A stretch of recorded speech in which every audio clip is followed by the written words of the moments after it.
Hello friends, welcome to அரசி சமையல். இன்றைக்கி நம்ம வீடியோவில் கொத்தமல்லி, புதினா, கருவேப்பிலை 3 வச்சு ஒரு தொக்கு பண்ணிக்கலாம்.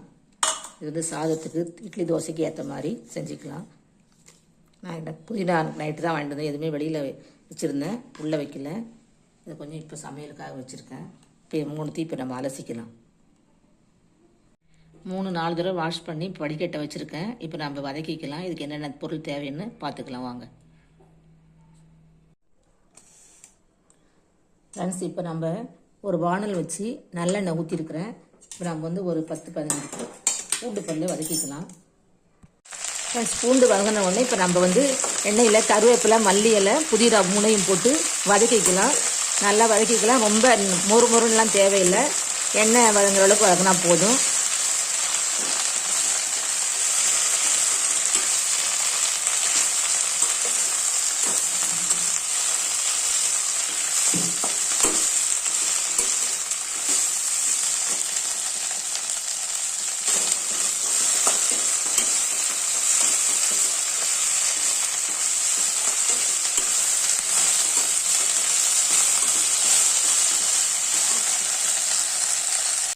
நம்ம கருவேப்பிலை, புதினா, மல்லியெலாம் நல்லா வதங்கிடுச்சு. இப்போ நம்ம ஸ்டவ் ஆஃப் பண்ணிக்கிட்டேன்.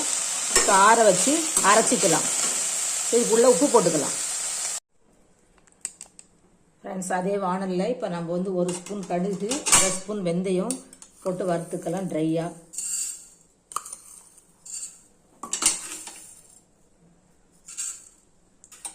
இவ்வளோதான். நம்ம இப்போ இதை வறுத்துக்கலாம்.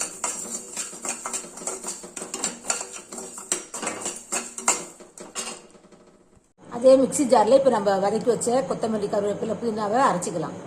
ஃப்ரெண்ட்ஸ், இப்போ நம்ம அரைச்சிட்டோம் மிக்சி ஜாரில். இப்போ நம்ம ஒரு வானல் வச்சுருக்கேன். நல்லெண்ணெய் கொஞ்சம் விட்டுக்கிறேன். ஒரு 4-5 ஸ்பூன் விட்டுக்குவோங்க.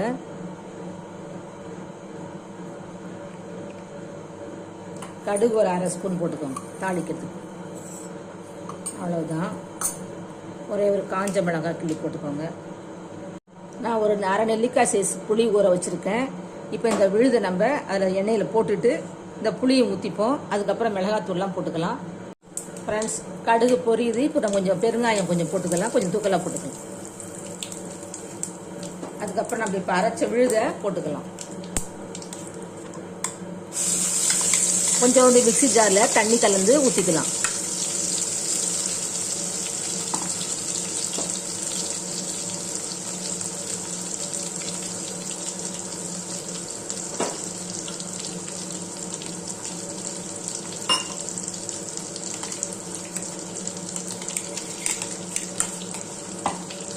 இப்போ நம்ம இந்த புளி தண்ணியும் அதில் ஊற்றிக்கலாம். மிக்சி ஜாரோட அலசின மாதிரி. நம்மளோட சுவையான கொத்தமல்லி தொக்கு சாதத்தோட சாப்பிட சூப்பராக இருக்கும்.